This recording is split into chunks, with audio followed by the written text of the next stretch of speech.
Hey, what's up, everybody? This is Charles Tabansi. I want to welcome you guys to another episode of the DREAMERSPRO show, where we cover everything from sports, hot topics, classic debates, entertainment, and we'll give you guys a fresh perspective on things and how we see them. And today we have a very interesting show for you guys. But before we get into it, please make sure you like the video and subscribe to the channel. And as you guys know, we have been producing some shows on the lawsuit that Brett Farve currently finds himself embroiled in, right?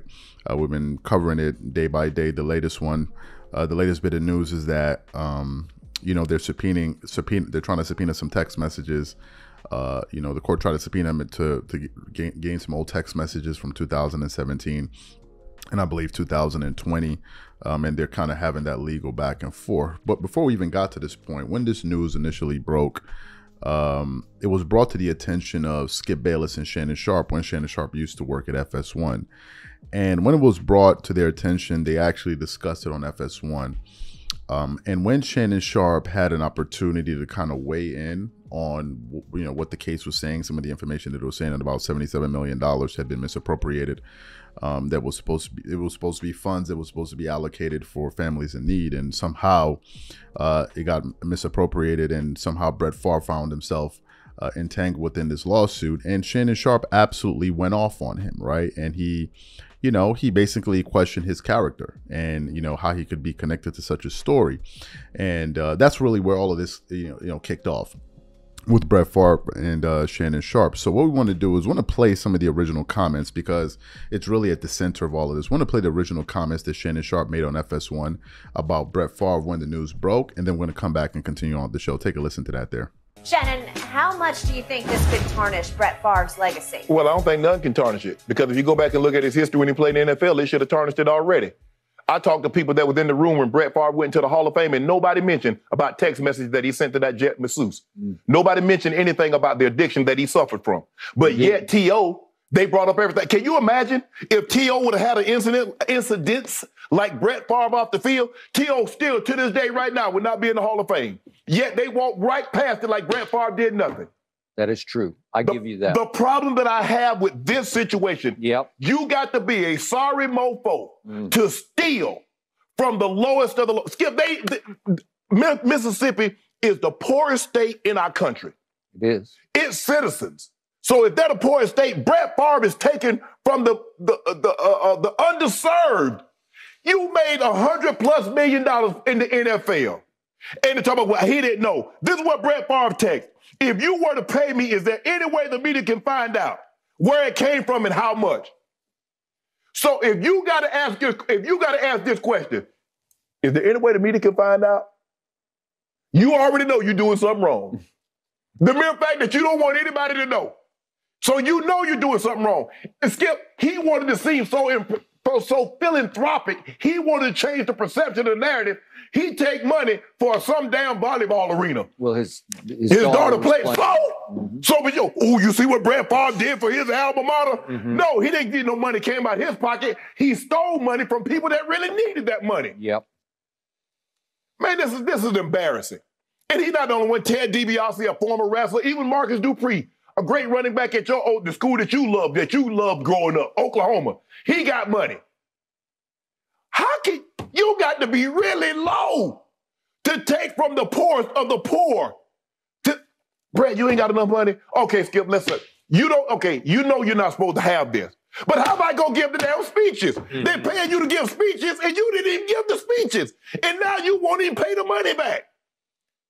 And they fired one of the guys that say he tried to recoup the money. They fired him well, he was a Clinton appointee. This was political. Yeah. Shouldn't you get the money back? Have nothing to do with politics. The man got and this is what we know. Skip, when black and brown people do fraud the government, they hell bent. You get an EBT card and you get WIC and you get stuff like that, boy, they move heaven and earth to try to put you in jail for $400 little measly dollars. Fact. Now this man done took $1 million. Somebody got $3 million. Somebody got $400,000. Yep. And they sitting around like, well, you know, it happened and we'll see. And they're going to get more money and do it all over again.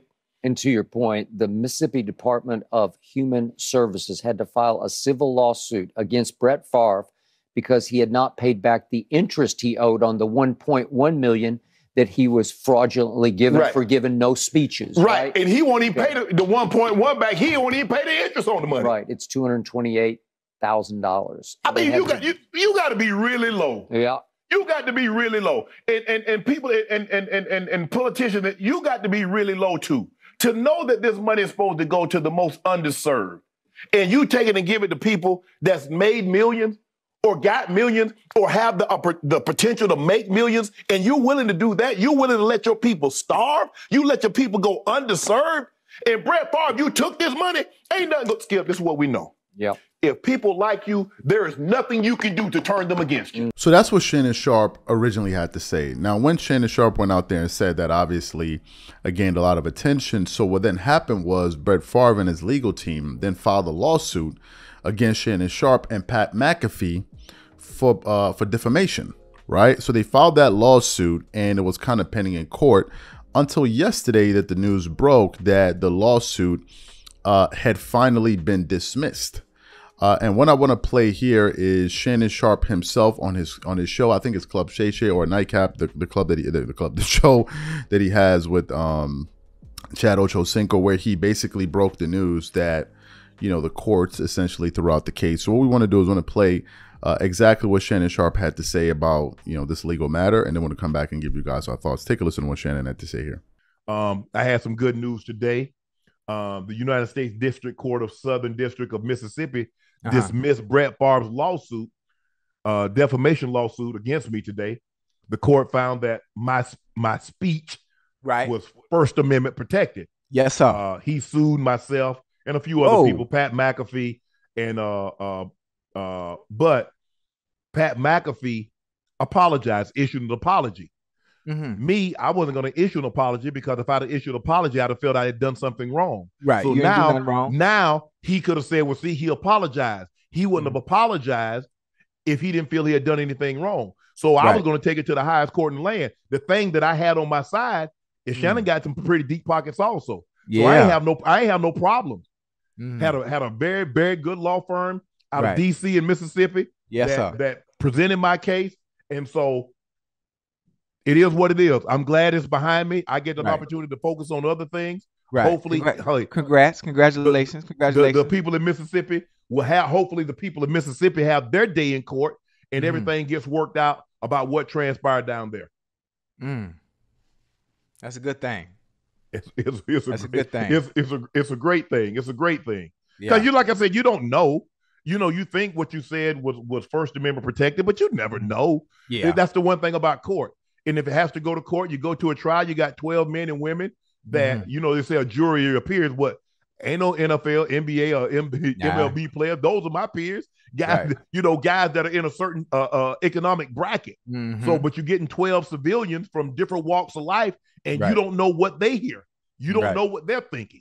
And so I'm glad it worked itself out. I'm glad this is behind me, and I can move on with my life, and whatever transpired. But like I said, I just hope the people in Mississippi have their day in court. So you heard what Shannon Sharpe had to say there. Now, here are my thoughts. First of all, I'm happy that the courts dismissed this case. Number two, Shannon Sharpe said in that audio that he had the wherewithal in terms of the resources to be able to fight such a case. So good for him, you know, being able to afford a great legal team to fight back. He also said that Pat McAfee issued an apology, but he refused to do that. And I think that's an important point. Why? Because Shannon Sharpe wasn't convicting Brett Favre. He didn't say that you did this. It was all based on the news that came out. It wasn't like as if it was Shannon Sharpe going out and saying, here, these are my findings. It was like no report was put out, not only by Shannon Sharpe, but also by ESPN. ESPN is the one that actually broke the report, and they had this extensive report on their website that you guys can go and read. We read it a few days ago. So it wasn't like as if it was him that was out there trying to break the story. He was reacting to some information that came out, and he gave his opinions about the person. Now, is he not allowed to do that? Is he not allowed to have an opinion? Does he have to have a savory opinion of Brett Favre? This is what I'm trying to understand, right?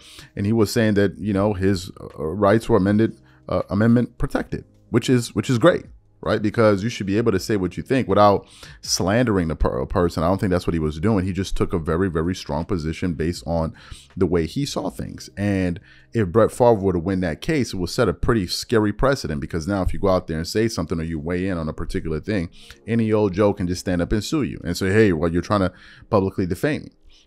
So I'm very happy that Shannon Sharpe won that case, because he was allowed to give his opinion. And I think that's important. In the case of Brett Favre, I think Brett Favre should spend less time on what Shannon Sharpe had to say and more time focusing on the actual legal matters at hand. Because regardless of what Shannon Sharpe says, he's the one that's going to have to deal with those ramifications whenever, you know, a decision is made. So these are my thoughts. So what I want to know from you guys, what do you think about what Shannon Sharpe had to say? Whatever you guys think, please leave your thoughts and comments in the comment section, and we catch you guys on the next show. Peace.